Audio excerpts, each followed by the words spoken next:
Do you know the one key to becoming a great conversationalist?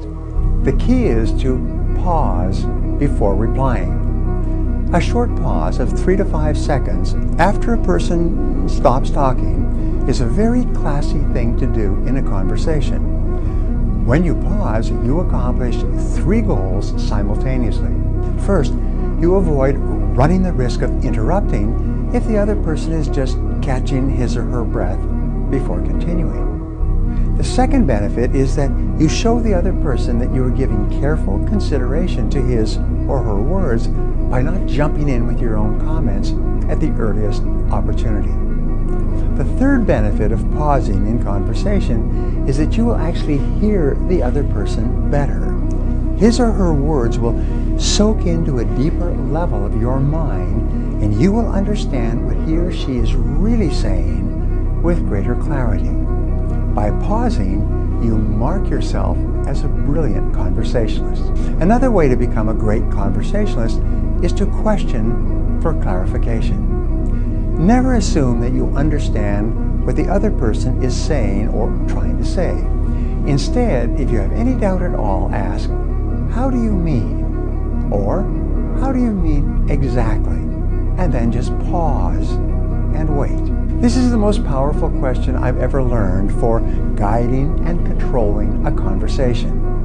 It's almost impossible not to answer this question. When you ask, "How do you mean?" the other person cannot stop himself or herself from answering more extensively. You can then follow up with other open-ended questions and keep the conversation rolling along. The third way to become a great conversationalist is for you to paraphrase the speaker's words in your own words. So after you've nodded and smiled, you can then say, "Well, let me see if I got this right," or "Let me see if I understand you exactly.